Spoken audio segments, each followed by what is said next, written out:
21절 같이 읽겠습니다. 시작. 믿음으로 야곱은 죽을 때 요셉의 각 아들에게 축복하고 그 지팡이 머리에 의지하여 경배하였으며. 창세기 34장 잠시 보겠습니다. 창세기 34장. 창세기 34장 16절부터요. 33장 16절부터 죄송합니다. 33장 16절부터 34장 2절까지 읽겠습니다. 33장 16절부터 34장 2절까지 우리 같이 교독합시다. 이날에 에서는 세일로 돌아가고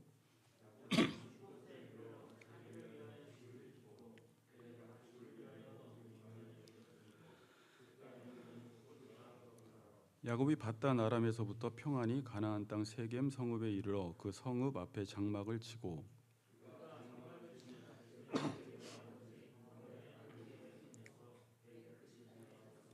거기에 제단을 쌓고 그 이름을 엘엘로헤 이스라엘이라 불렀더라.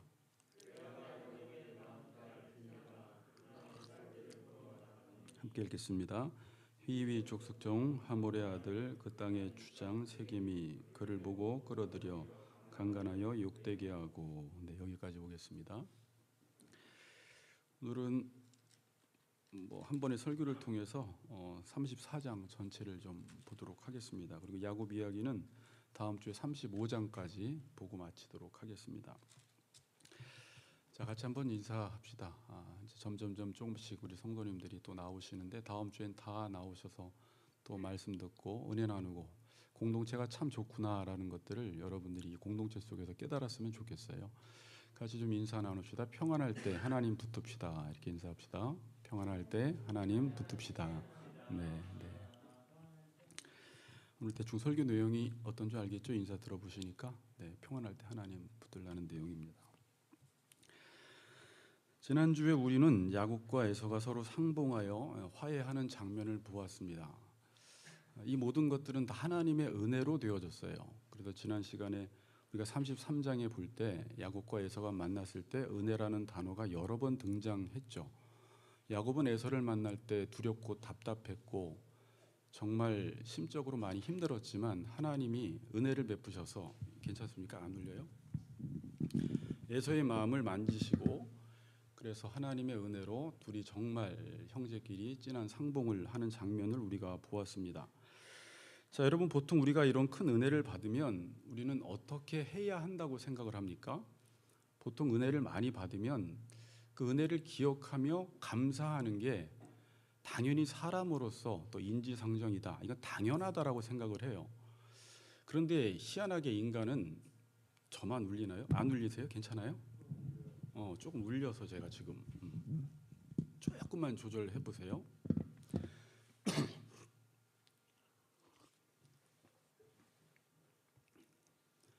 네, 은혜를 받으면 은혜를 기억하며 감사하는 삶을 살아가야 하는데 우리는 보통 하나님으로부터 은혜를 받으면 그 은혜를 잊어버리게 돼요. 인간끼리 이런 말을 하는 적을 보게 되죠.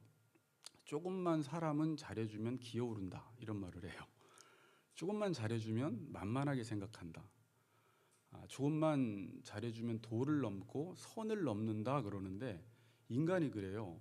하나님이 계속 우리에게 은혜를 베풀어 주시면 야, 내가 사는 게 하나님의 은혜로 살고 하나님이 우리 가정과 이 나라 가운데 이렇게 부요함을 주시고 평안함을 주셔서 더 하나님께 감사하고 하나님을 찾아야 하는데 어느 날 하나님께 계속 은혜를 받다 보면 잘해주시면 우리가 선을 넘게 되는 현상이 일어나게 됩니다. 이게 인간의 죄성이고 인간의 연약함이에요. 이 평안이 오랫동안 지속될수록 오히려 하나님의 은혜를 잊어버리게 돼요. 여러분들은 어떠세요? 저도 그런 것 같아요. 그래서 인간은 꼭 맞아야만 잘 살 수 있나, 저는 이런 고민들을 했는데 제가 제 인생을 봐도 맞지 않으면 몇 번 많이 맞으면 그 평안함의 기간이 오래 가지만 하나님께 한 번도 맞아보지 않은 사람들은 그냥 조금 평안하면 하나님을 떠나고 선을 넘고 하나님을 섬기기는 섬기는데 결국 주도권을 다시 자기 자신이 가져오고 하나님 없는 나로 또 살아가게 된다는 것입니다. 자, 33장 17절을 보세요.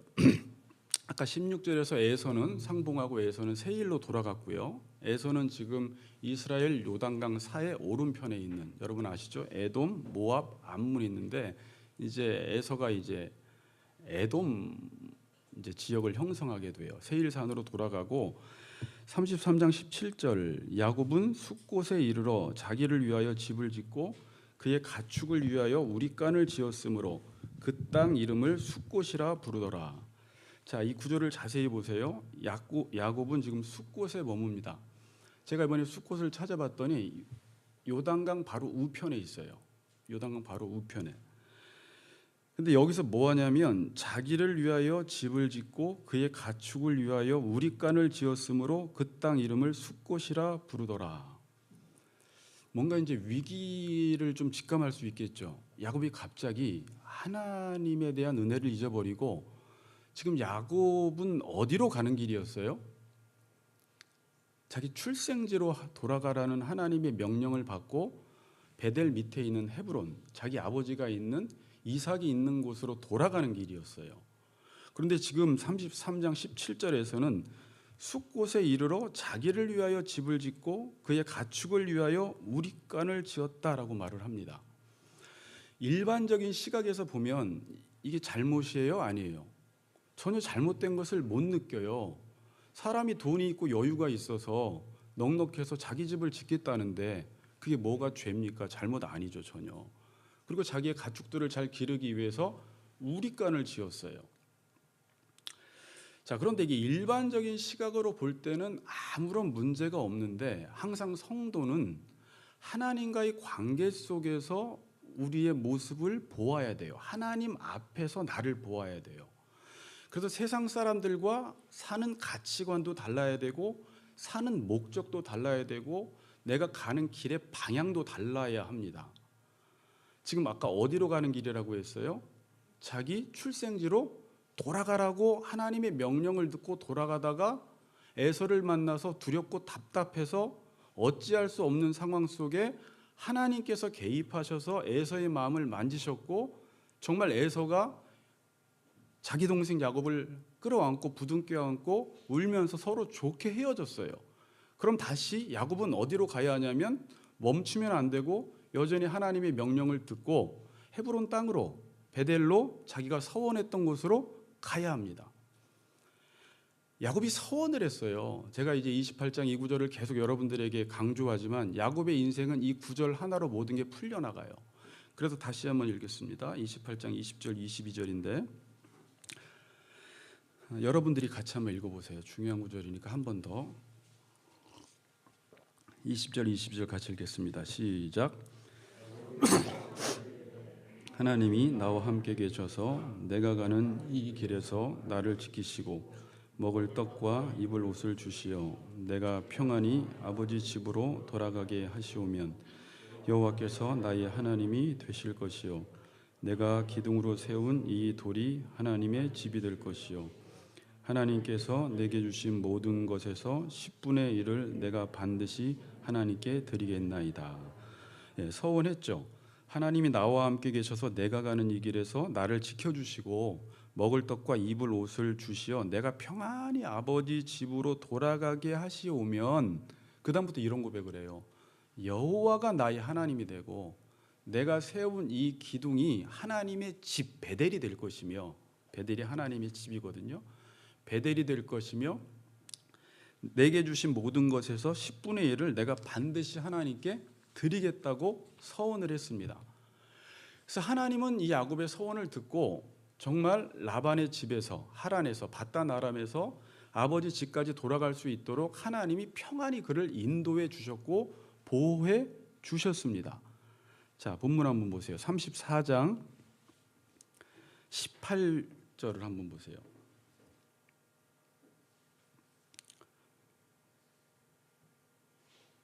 제가 자꾸 33장을 자꾸 34장이라고 해서 죄송합니다. 33장 18절. 자, 야곱이 바단 아람에서부터 평안히 가나안 땅 세겜 성읍에 이르러 그 성읍 앞에 장막을 치고 여기서 평안하다라는 단어가 나오죠. 이건 그냥 저자가 우연히 쓴 것이 아니라 정말 야곱이 평안히 아버지 집으로 돌아오게 해달라고 서원한 것을 하나님께서 들으시고 응답하셔서 평안하게 지금 세겜성에 숫곳에 머물 수 있게 된 것입니다. 이 모든 것들이 다 하나님의 은혜였습니다. 자, 그런데 이제 지명이 바뀌게 돼요. 숫곳에서 세겜이 나와요. 제가 찾아보니까 그 옆이 세겜 성읍이었습니다. 숫곳 왼쪽에 있는 편이. 세겜 성읍에서 또 어떤 일을 하냐면 거기서 베크시타를 주고 자기의 장막 칠 땅을 사버립니다. 자, 그럼 이건 어떤 의미일까요? 땅을 샀어요. 자, 아브라함도 자기 아내 사라가 죽었을 때 400세겔을 주고 땅을 샀죠. 이거랑 차이점이 무엇일까요? 아브라함은 하나님이 이 가나안 땅을 주셨음을 믿고 하나님의 약속을 믿고 장차 이 땅이 우리 땅이 될 것임을 믿고 400세겔을 내고 그 땅을 믿음으로 산 것이고, 지금 야곱은 헤브론으로 돌아가야 하는데 여기에 머물러서 크시타라는 이 단위를 지금 정확하게 주석에서 설명을 하지 못해요. 잘 몰라요. 그냥 양 한 크시타가 양 한 마리 값이다. 대략 한 양 100마리 값을 주고 땅을 사버린 것입니다. 그럼 땅을 왜 산 거예요? 지금 집도 줬어요? 우리간도 줬어요? 땅을 샀어요? 왜 그런 거예요? 거기 계속 거주하겠다라는 거예요. 자, 이걸 일반적인 시각에서 보면 별 문제를 못 느끼는데 우리는 지금 성경 독자로서 하나님과 야곱의 관계가 어떤 관계인지를 알기 때문에 이 야곱이 행하는 이 행위들을 보면서 딱 어떤 생각이 떠올라요. 야곱 큰일 났구나. 야곱의 삶에 지금 경고등이 들어왔구나라는 것을 우리는 직감할 수가 있어요.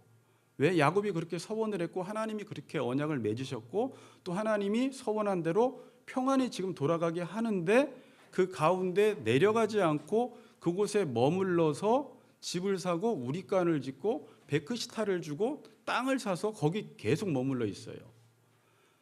학자들이 33장과 34장의 사이의 시간을 얼마로 보냐면 10년으로 봅니다. 이때 디나가 한 3살, 4살로 보고 있고 이스라엘 나라에서 12살 이상이 되면 혼인을 할 수가 있어요.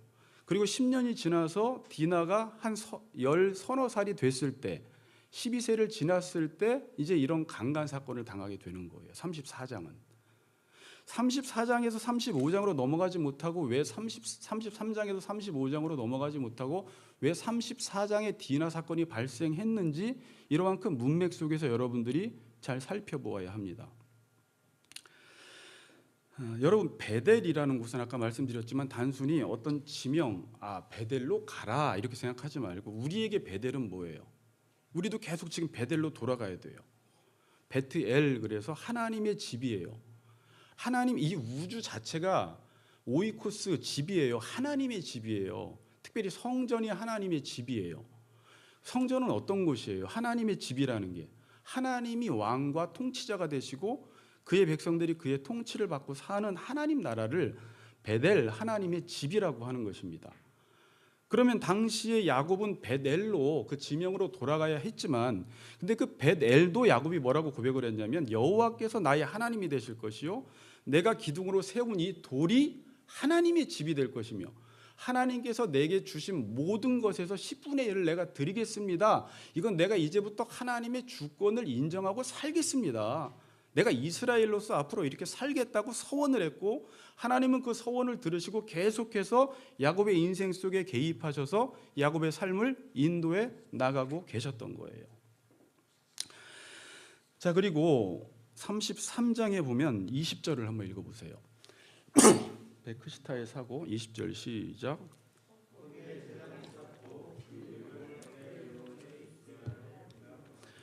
네, 거기서 제단을 쌓고 그 이름을 에렐로의 이스라엘이라 불렀더라.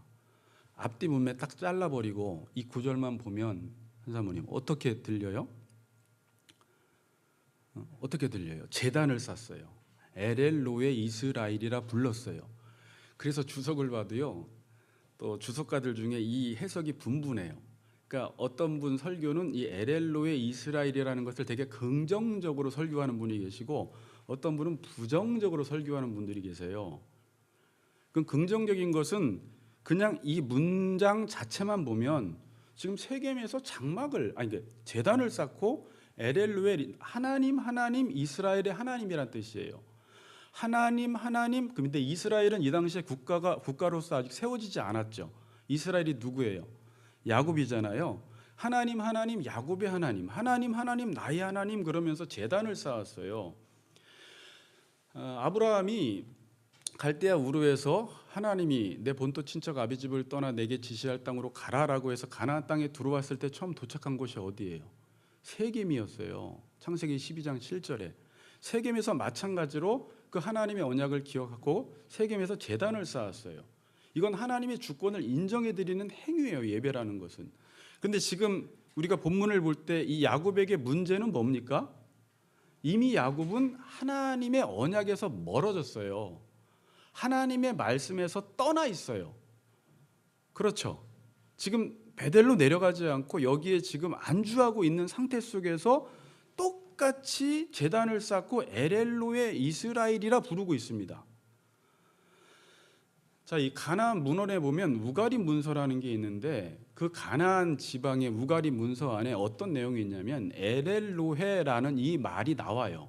그래서 그 당시에 이방신을 섬기는 사람들이 자기의 신의 이름을 부를 때 엘엘로에 자기 신의 이름을 불렀어요.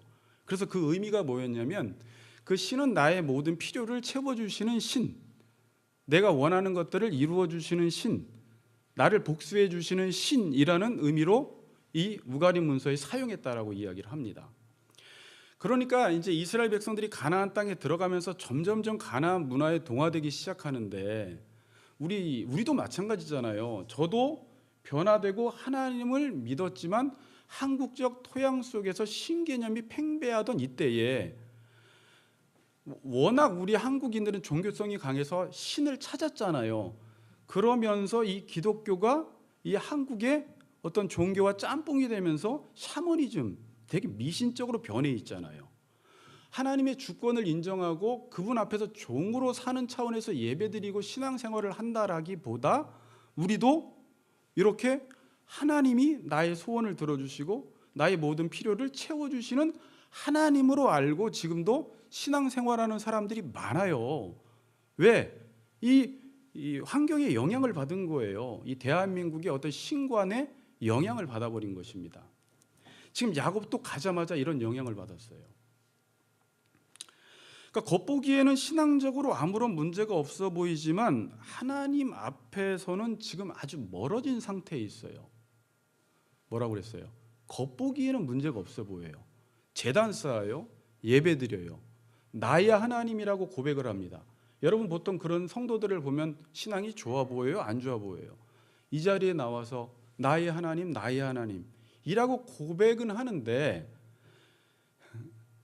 이 나의 하나님이라는 말이 참 애매해요. 그래서 나의 하나님, 그러니까 그냥 종교 생활하는 사람도 나의 하나님이라고 부를 수 있고요. 정말 하나님의 주권을 인정하는 사람도 나의 하나님이라고 부를 수가 있어요. 그럼 여기다가 액센트를 어디에다 찍느냐에 따라서 의미가 전혀 달라져요. 나의 액센트를 찍느냐, 하나님에게 액센트를 찍느냐에 따라서 나에게 액센트를 찍으면 어떻게 될까요?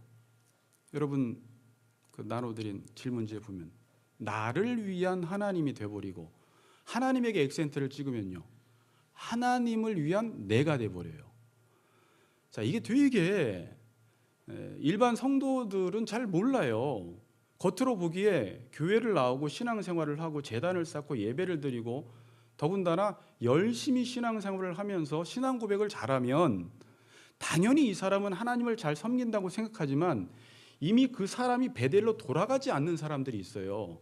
그냥 멈춰서 이 세상 문화에 동화되어 살아가면서 그냥 예배드리며 나의 하나님이라고 고백하고 그 사람들은 그렇게 말을 하지 않지만 나를 위한 하나님으로 신앙생활할 수 있어요.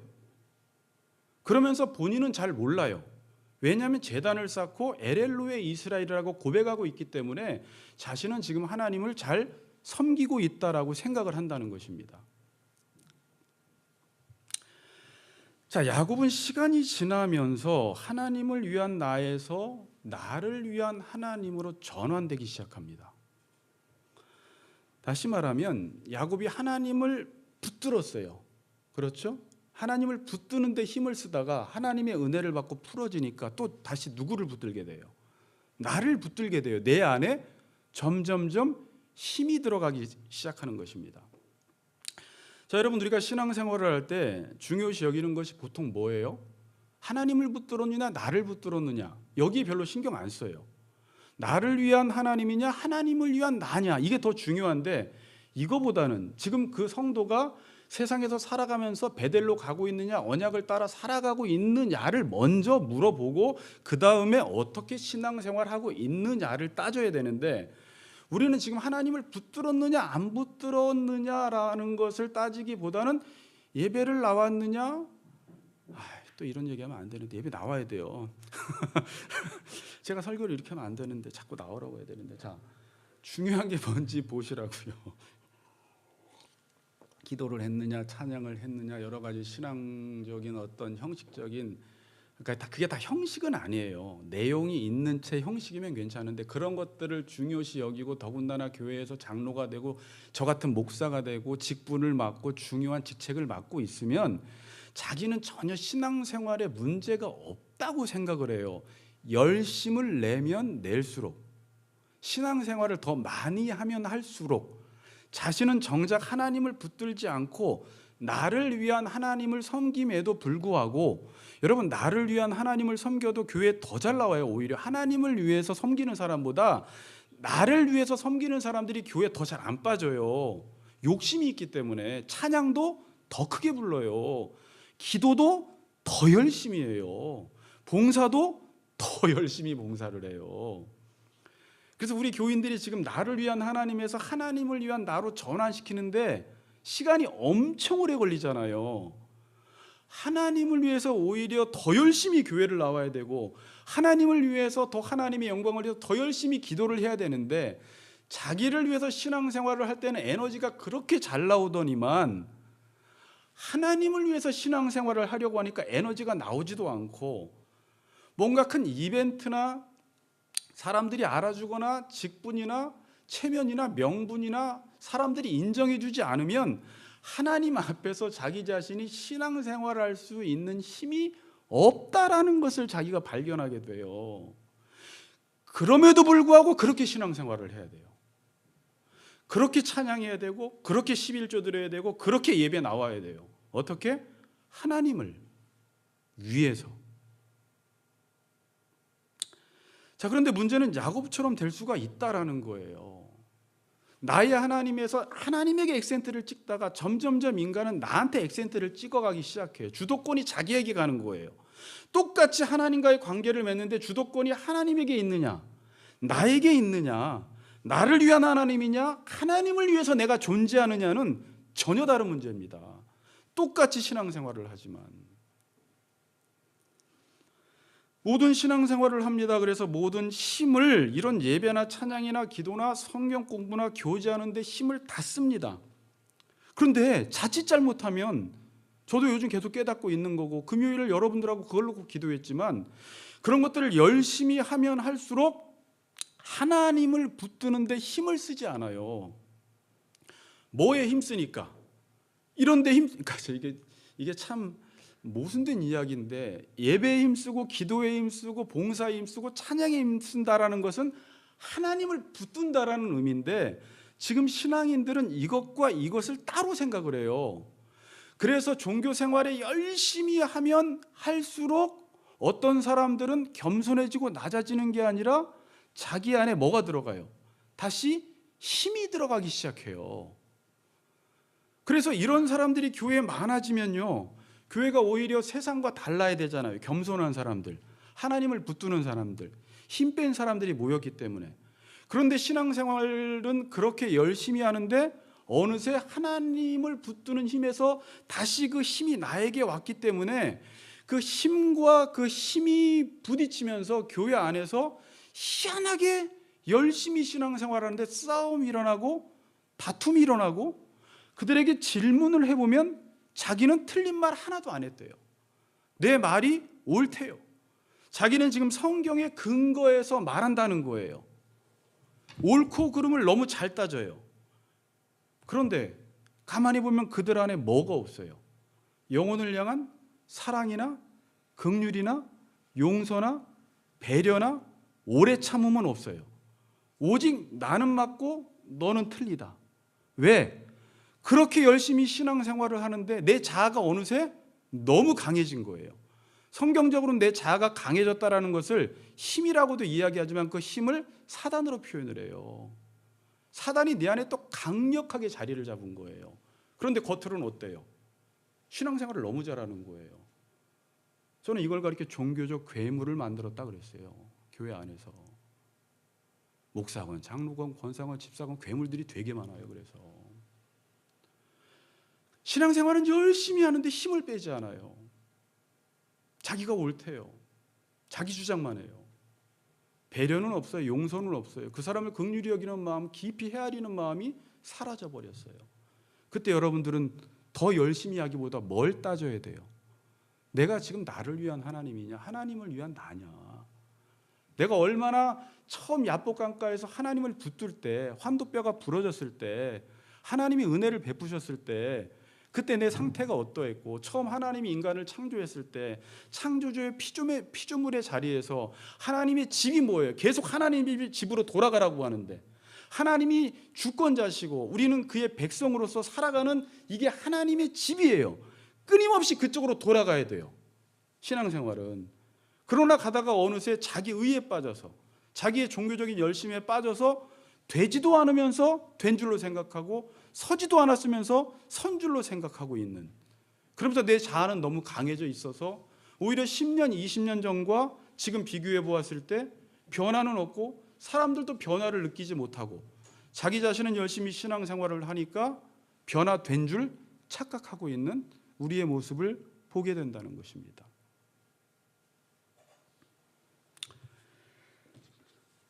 그래서 하나님을 붙들지 않고 힘을 빼지 않는 성도들이 신앙적인 열심을 내면 낼수록 그 집단은요, 우리가 방송에서도 보지만 조직 폭력배가 돼요. 깡패 집단이 돼버립니다. 기독교인들이, 열심을 내는 사람들이. 뭐에 실패한 거예요? 하나님을 붙드는 일에, 제가 그냥 이렇게 표현할게요. 그냥 하나님을 붙드는 일에 실패를 한 것입니다.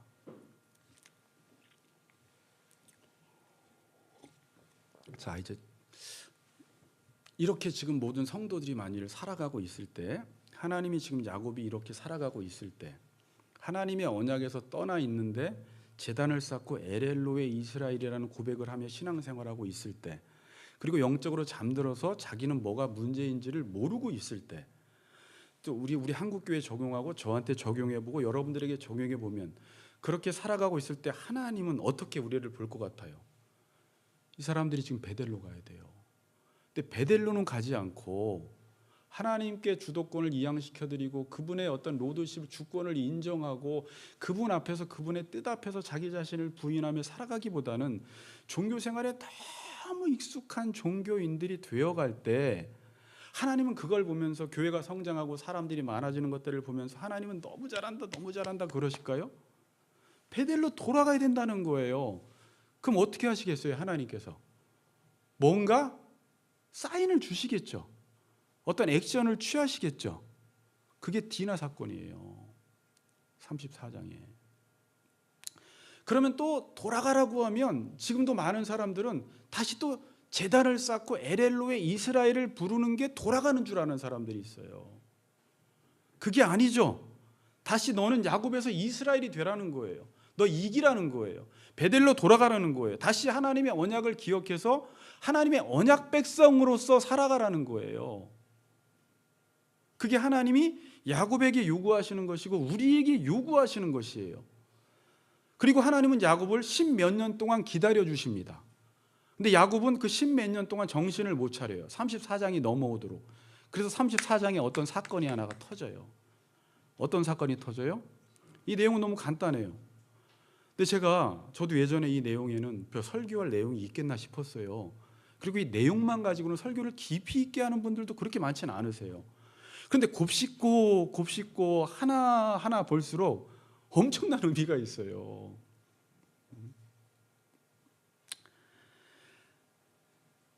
이 디나의 강간 사건을 통해서 하나님이 의도하시는 것은 한 가지밖에 없어요. 베델로 돌아가라는 거예요. 이 내용을 간단하게 정리하면 어떤 내용이에요? 레아의 딸 디나가, 그러니까 레아 라헬이 있죠. 레아에서 나온 자녀들이 있고 라헬에서 나온 자녀들이 있고 비라와 실바에서 소생으로부터 낳은 자녀들이 있는데 디나는 레아로부터 낳은 자녀예요. 그 자녀가 어느 날 1절에 보니까 그 땅의 딸들을 보러 나갔어요. 그렇죠. 나갔다가, 이건 좀 이따 이야기하고요. 나갔다가 세겜 추장에 의해서 강간을 당합니다. 더럽힘을 당해요. 그리고 그 오빠들 시므온과 레위가 분노를 해요. 분노를 해서 하나님의 언약 백성인 표징인 이 할례를 수단으로 해서 이들을 무참하게 살육을 해버립니다. 다 죽여버려요. 이 사건이 일어난 이후에 야곱이 정신을 차리고 이제 베델로 돌아가면서 우상을 다 버리기 시작해요. 그러니까 이때까지도 자기 자신 안에 있는 우상이 있었는지도 몰랐던 거예요. 마치 우리 성도들이 열심히 신앙생활하면 하나님을 위한 나가 아니라 나를 위한 하나님을 섬기면서도 내 안에 전혀 우상이 있는지를 모르고 하나님을 위하지 않고 나를 위한 하나님을 섬긴다라는 것은 그 하나님은 인격적 하나님이 아니라 자기 자신을 위한 우상이거든요. 그걸 나중에 정신 차리고 깨닫게 돼요. 이게 이제 어쨌든 디나의 사건의 내용이에요. 그러나 이 사건을 일반인들이 그냥 본다면, 이걸 그냥 어떤 9시 뉴스 기자, 앵커들이 본다면, 기자들이 본다면 이 사건은 그냥 디나가 강간당했다. 누가 했냐? 세겜의 추장이 그랬다.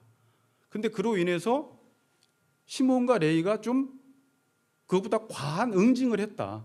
그래서 처벌을 받았다. 그냥 이 시대가 무섭다.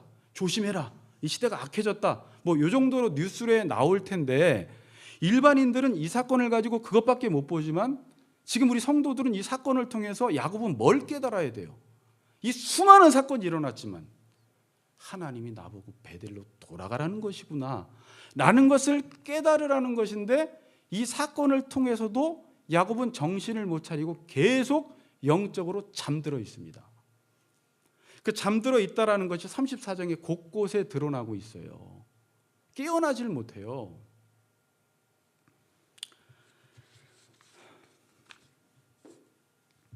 자, 이 사건에 대해서 야곱이 어떻게 반응하는지 한번 잠깐 봅시다. 5절 한번 보세요. 34장 5절. 5절 여러분들이 한번 읽어보겠습니다. 같이 읽습니다. 5절 시작.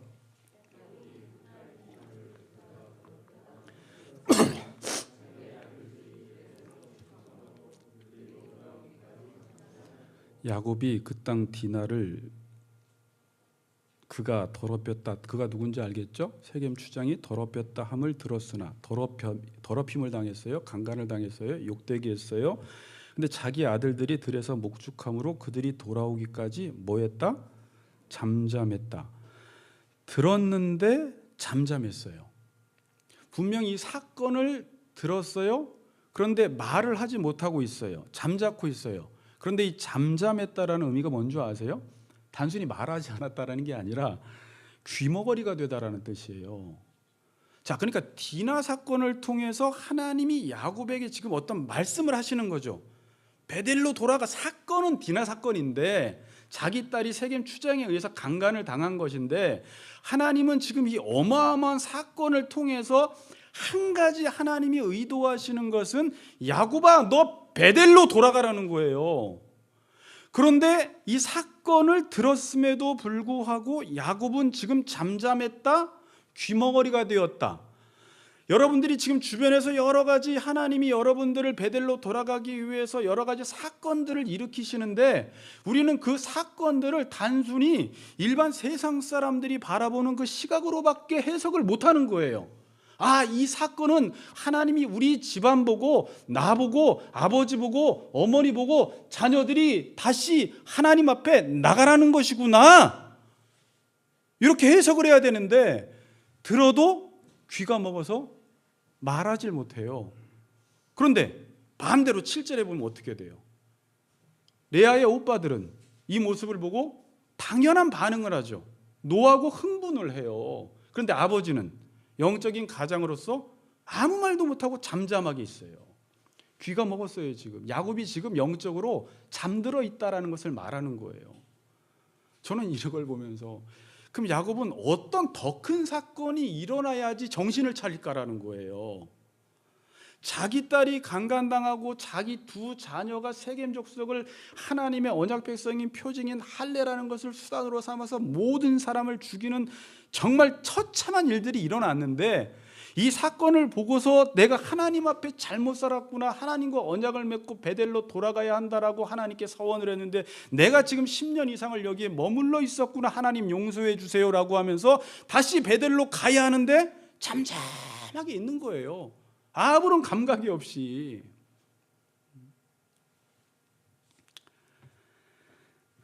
(34장) 30절에 또 한번 보세요. 야곱의 상태에 대해서 나온 건데, 자, 30절 제가 읽어볼게요. 야곱이 시므온과 레위에게 이르되 너희가 내게 화를 끼쳐 나로 하여금 이 땅의 주민 곧 가나안 족속과 브리스 족속에게 악취를 내게 하였도다. 이미 시므온과 레위가 이제 할례를 받게 함으로 3일째 되던 날, 가장 남자들이 이 할례 받고 가장 아픈 그때에 처참하게 다 죽여버려요. 그 일이 있은 이후에 이런 말을 하는 거예요. 악취를 내게 하였도다. 나는 수가 적은즉 그들이 모여 나를 치고 나를 죽이리니 그러면 나와 내 집이 멸망하리라. 야곱은 지금 이 사건을 통해서 오직 자기 자신에게만 미칠 그 영향만 생각을 하고 있는 거예요.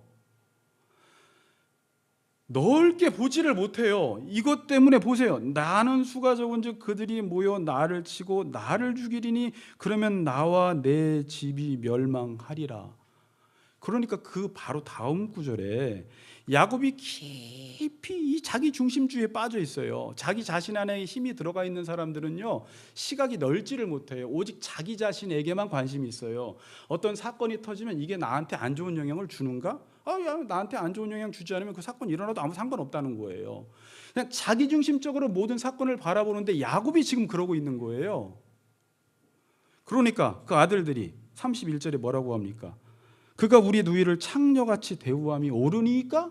오히려 자녀들이 아버지에게 이게 옳지 않은 일 아닙니까? 아버지는 어떻게 이렇게 할 수가 있겠습니까? 이거 옳지 않은 일을 지금 행했습니다. 물론 시몬과 레이가 행한 것은 그들의 행한 것에 대한 좀 과한 처사예요. 다 죽여버리는 것은. 야곱은 이 디나 사건을 통해서도 지금 하나님의 의도를 모르고 있고 문제의 본질을 알지 못하는 것입니다. 여러분들에게 잘 적용해 보시고 저한테도 적용해 보고 우리 교회도 적용해 보고 우리 한국 교회도 한번 적용해 봐야 돼요. 우리에게 디나 사건은 무엇인가? 34장 1절 2절이 이 34장의 본문을 이해하는 열쇠인데, 이제 1절 2절을 보겠습니다. 자, 1절을 여러분들이 한번 읽어 주세요. 1절 시작.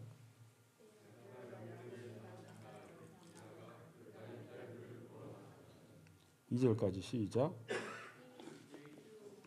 하몰의 아들 그 땅의 주장 세겜이 그를 보고 끌어들여 강간하여 욕되게 하고, 레아가 야곱에게 낳은 딸 디나가 그 땅의 딸들을 보러 나갔더니 줄치고요. 그 밑에 히위 족속 중 하몰의 아들 그 땅의 주장 세겜이 그를 보고 끌어들여 줄쳐보세요. 이게 중요한 단어예요. 그러니까 디나가 그 땅의 딸들을 보러 갔다. 이게 라라는 단어 앞에 빠라는 인이라는 전치를 썼어요. 영어로. 그럼 이게 어떻게 되냐면 그냥 그 현상을 단순히 눈으로 보는 것이 아니라 깊이 들여다본 거예요. 관심을 가지고 배우려고 즐기려고 보았다라는 의미예요. 어떤 주석가는 이렇게까지 해석을 해요. 디나가 자기를 보이려고 나갔다.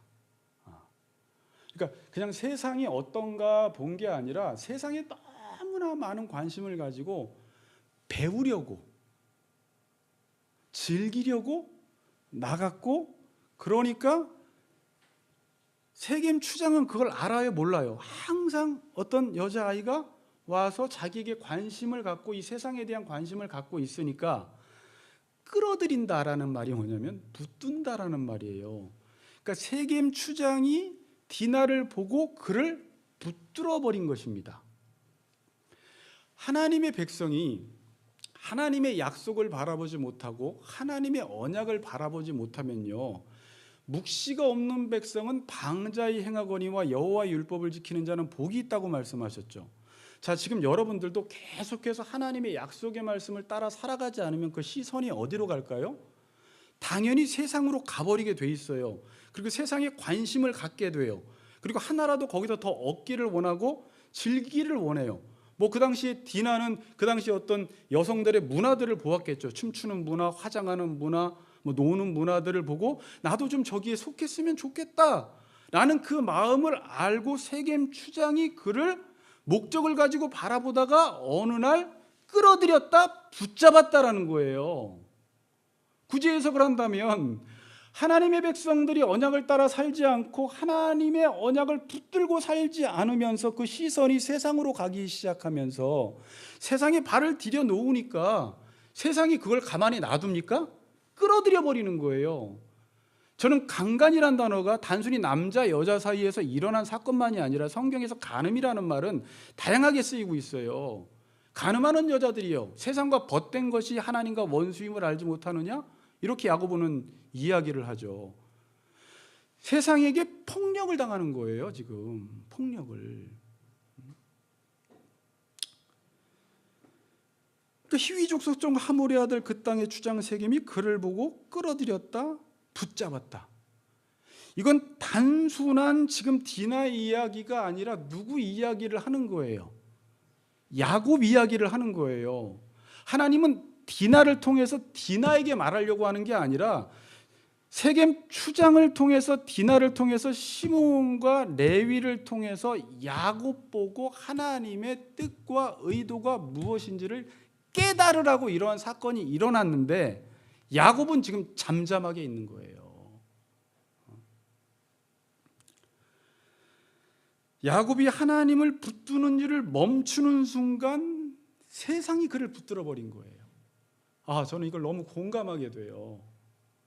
여러분, 목회를 하다가 신앙생활을 하다가 열심히 하다가 단순한 열심히 하는 신앙생활이 아니라 하나님의 말씀에 헌신되지 않으면 우리는 저나 여러분이나 당연히 교회는 다니지만 관심이 어디로 가냐면 세상으로 가게 돼 있어요. 그래서 하나님의 언약을 잃어버리는 순간 목적지를 잃어버리게 돼요, 삶이. 그럼 그 목적이 어디로 가냐면 세상이 나의 목적지가 되어버려요. 여러분, 그 순간이 어떤 순간인지 한번 보세요. 계속 성령에 충만하고 하나님을 붙들고 하나님의 말씀을 따라 살아가는 사람들은 이 세상이 물론 이 세상의 현상이 어떻게 돌아가는지는 우리가 알아야 되겠지만 그것과 크게 동화되지 않고 영향을 받지 않고 자신이 갈 길을 가요. 베델로 가요. 그러나 그 비전이 사라지는 순간 내 신앙이 딱 멈춰버리는 순간 관심이 세상으로 확 돌아가 버립니다. 이건 어찌할 수가 없어요. 저는 만일 성도님들이 목사님 이거 해도 됩니까? 저거 해도 됩니까? 골프 쳐도 됩니까? 당구 쳐도 됩니까? 이거 해도 됩니까? 그게 만일 나를 베델로 돌아가게 하지 못한다면, 나를 멈춰 세우게 한다면 그건 하면 안 돼요, 절대. 하나님의 언약을 붙들고 가는 길에 그 어떤 중요한 일도, 집을 사는 일도, 우리간을 짓는 일도, 운동을 하는 것도, 여행을 하는 것도 내가 언약을 따라 살지 못하게 하는데 방해가 된다라고 하면 안 돼요. 그러나 방해가 안 된다면 나는 그 길을 가는 가운데서는 이걸 해도 돼요. 그러니까 이런 말을 목사가 성도한테 해도 된다, 안 해도 된다라고 말한다라는 게 너무 힘들어요. 성도들은 그냥 해도 된다 그러면 언약을 잊어버리고 베델로 가지 않으면서 그걸 또 열심히 해. 목사님이 하라고 그랬어 이러면서 큰 하나님과의 관계 속에서 생각을 못하는 거예요. 하나님의 언약을 잊어버리는 순간 뭐라고요? 방향을 잃고 목적을 잃고 세상에 관심을 기울이게 되면서 세상은 이때다 싶어서 그를 강간해 버립니다. 폭력을 행사해 버려요. 붙들어 버려요. 오늘 본문에 나온 대로 끌어들입니다. 쟤 나한테 엄청 관심 많구나. 쟤 세상에 엄청나게 관심이 많구나. 그걸 누가 그냥 놔두겠습니까?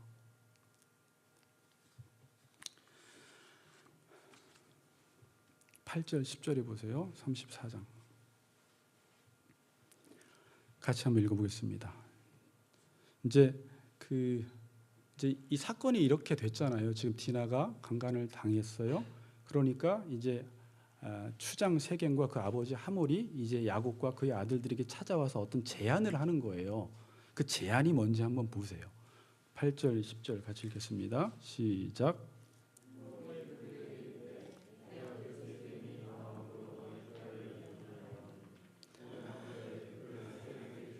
아내로 삼게 하라. 너희가 우리와 통혼하여 너희 딸을 우리에게 주며 우리 딸을 너희가 데려가고 너희가 우리와 함께 거주하되 땅이 너희 앞에 있으니 여기 머물러 매매하며 여기서 기업을 얻으라 하고. 여기서 가장 인상적인 단어가 뭐예요? 통혼하며죠. 통혼하며. 섞여 살자라는 말이에요. 세상에 관심을 보이니까 세상이 끌어들여서 하는 유혹이 뭐냐면 우리 섞여 살자. 좋은 거 아니냐. 너희 딸을 우리에게 주고 우리 딸을 너희가 데려가서 너희가 우리와 함께 거주하자. 아까 말씀대로 일반적인 시각에서 보면 별 문제 없어 보여요.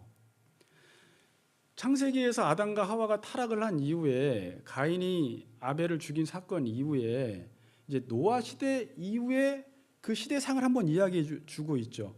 하나님의 아들들이 사람의 딸들의 아름다움을 보고 섞여버리거든요.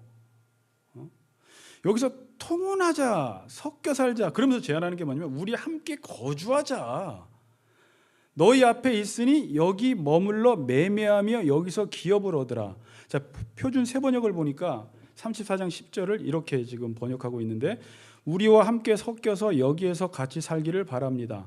땅이 여러분 앞에 있습니다. 이 땅에서 자리를 잡고 여기에서 장사도 하고 여기에서 재산을 늘리십시오. 어때요?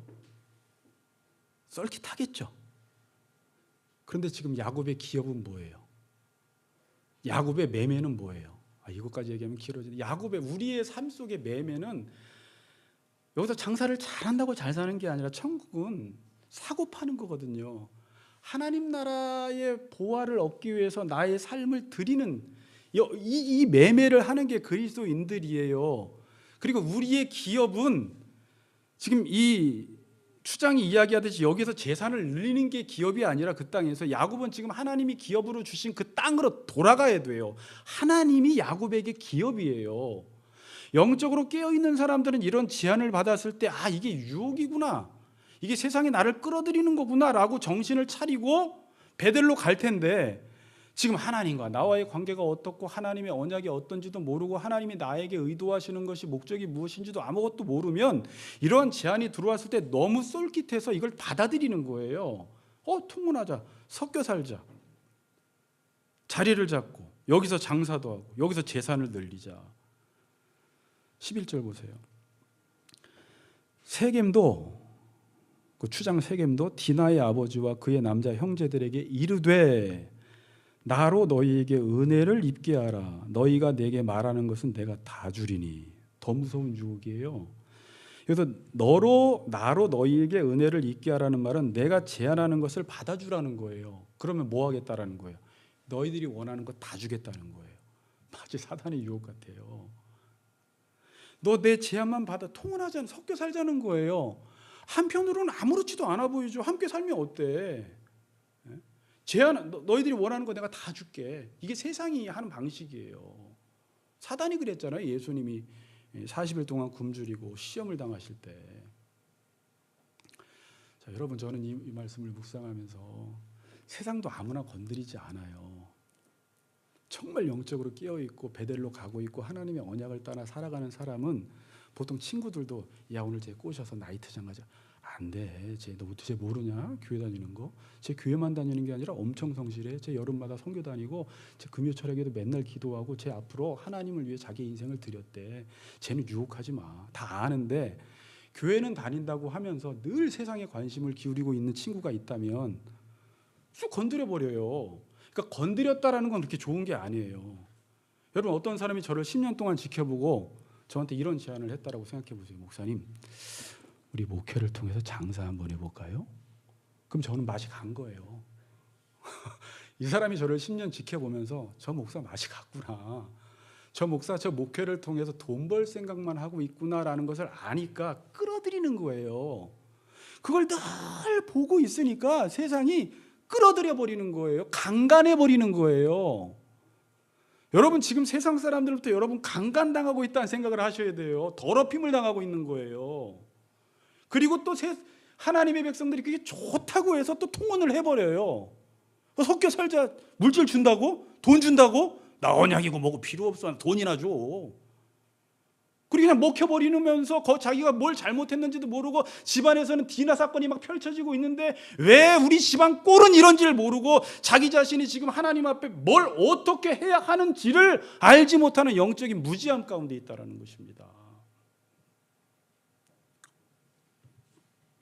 아무한테나 이런 제안하지 않아요. 지금 자꾸 세상이 그리스도인들을 건드린다라는 건 뭐예요? 그리스도인들 별 볼 일 없다라는 거예요. 그 사람들 우리처럼 똑같이 다 욕심쟁이라는 거예요. 목사님, 장모님, 권사님, 집사님들도 다 욕심쟁이고 자기 자녀에 대해서 세상과 다른 가치관을 갖고 있지 않다라는 걸 알기 때문에 건들면 넘어온다라는 걸 알아요. 그냥 신앙 안 지킨다라는 걸 알아요. 다 끌어들여요. 그래서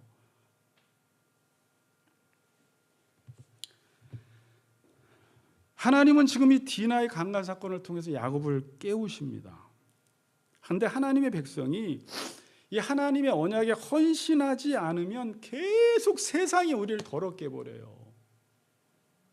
여러분들이 하나님의 말씀만 바라보며 뒤를 돌아보지 않고 하나님께 붙잡힌 바 된 그것을 붙들기 위해서 나의 달려갈 길을 최선을 다해서 죽을 때까지 달려가야지 믿음의 경주에서 승리할 수가 있어요. 저도 그렇고 여러분들도 그렇고 한순간이라도 멈춰서 긴장을 푸는 순간 사단이 우는 사자같이 두루다니며 삼킬 자를 찾아버려요. 삼킬 자를 찾아버려요. 쟤 지금 맛이 갔구나. 쟤 지금 세상이 관심이 세상에 가 있구나. 요즘 교회는 다니지만 형식적인 신앙생활하고 있구나. 하나님을 위한 나가 아니라 자기 자신을 위한 신앙생활에 있구나. 다 파악하고 건들 사람 다 건드립니다. 그래서 여러분 신앙생활이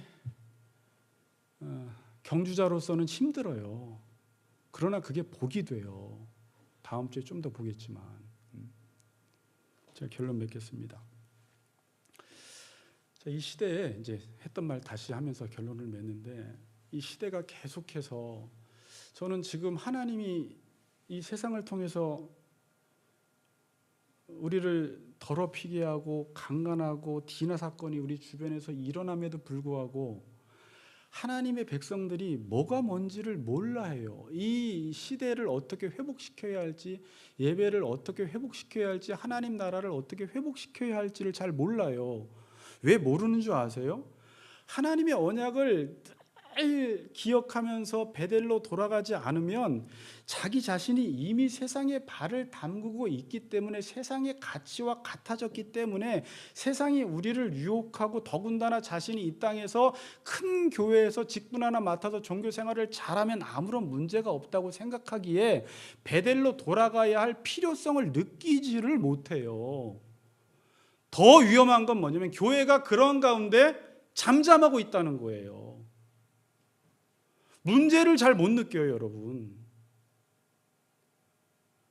가정의 영적 아버지가 잠잠하고 교회의 영적인 목사가 잠잠하고 기껏해야 문제의식을 느끼는 것은 우리 교회 부흥되지 않으면 어떡하지? 우리 교회 성도 떠나가면 어떡하지? 자기 자신들이 성경 공부 가르치지 않으면서 예를 들어 이호주 목사가 누군가 성경 공부를 가르치면 우리 교인 빼가면 어떡하지? 그런 생각이나 하고 있는 거예요, 교회가. 야곱이랑 똑같은 생각을 해요. 나 자기에게 미칠 영향만 생각하고 있는 거예요. 여러분, 그래서 언약에 헌신되지 않고 기도하지 않으면 시야가 좁아지기 시작해요. 저는 이 말씀 묵상하면서 청년 때보다 지금이 시야가 좁아졌구나. 그때는 세계를 품고 기도하고 한국교회를 품고 기도하고 부흥을 품고 기도하고 교회를 품고 기도하다가 어느새 목사가 되면서 개척을 하면서 우리 교회밖에 잘 못 보는, 교회 이외에서 무슨 일이 일어나든지 별로 상관도 하지 않는, 물론 그렇게까지는 아니에요.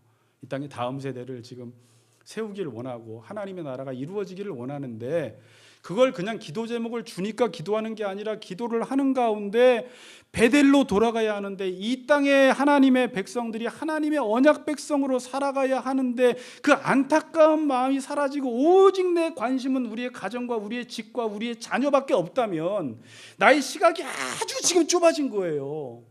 세상이 어떻게 되든지 다른 교회가 어떻게 되든지 말든지 나 하나 잘 살면 되지.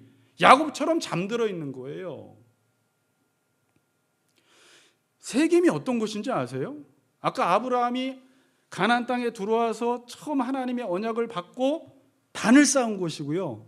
여호수아 24장에서 또 세겜 땅에서 여호수아가 고별 설교를 하면서 언약을 갱신했던 곳이에요. 세겜은 지금 하나님과 언약을 맺고 언약을 갱신했던 곳이에요. 세겜의 뜻을 찾아보니까 두 가지가 있어요. 짐을 지다, 깨우다, 일어나다라는 거예요. 어찌 보면 이거를 그러니까 이제 뭐 여러 가지 것들로 해석을 하는데 예수님으로 또 해석을 하는 분들도 계시고 베델로 돌아가기 위해서는 우리가 짐진 자의 삶을 살아가면서 부활 깨어난다. 어찌 보면 이 세겜 땅에서는 지금 야곱이 하나님을 깨우는 거예요. 깨우는 거.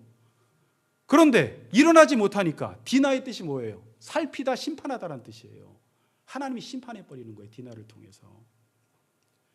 그렇게 말씀 주셨는데도 정신을 못 차리고 있으니 디나를 통해서 심판을 해서 하나님의 백성들은 절대 내가 내게 허락한 것을 이루기까지 하나님은 너를 떠나지 않는다고 말씀하셨기 때문에 디나 사건보다 더 큰 사건을 주셔서라도 하나님이 택한 백성은 반드시 베델로 돌아가게 만드신다라는 것입니다. 여러분 삶 속에 디나 사건이 뭡니까? 이 시대 가운데 디나 사건이 뭡니까? 혹시 여러분들 지금 모든 것 다 뒤로 하고 다음 주에 하지만 이제 모든 것들을 버리고 베델로 올라가야 될 그때가 아닌지, 뭐 온라인이니 오프라인인지 이런 것 때문에 뭐 교회 나와라 말아라 이런 차원보다 여러분들이 세상에 지금 깊이 발을 들여놓고 있으면 위기를 느끼고 어느새 교회를 나오지 않는 사이에 나도 모르게 디나처럼 이 세상에 깊이 빠져서 뭐 하나 더 떡고물 하나 안 주나, 그들은 어떤 관심을 가지고 살아가나, 그러다가 어느새 세상에게 먹혀버려서 통혼해버리고 문제의식은 전혀 못 느끼고 통혼만 하면 원하는 거 다 주겠다고 하니까 그 말을 그렇게 좋게 듣고 그게 또 하나님께로부터 받은 복이라고 또 해석하는 사람도 있고, 하나님이 저는 이 말씀 통해서 맞다, 지금 일어나고 세상이 우리를 더럽히고 강간하고 있는 이걸 통해서 하나님이 하나님 백성들을 심판하시고 세겜에서 다시 우리를 깨우셔서 베델로 돌아가라고 하는 것이구나. 큰 은혜를 받았어요.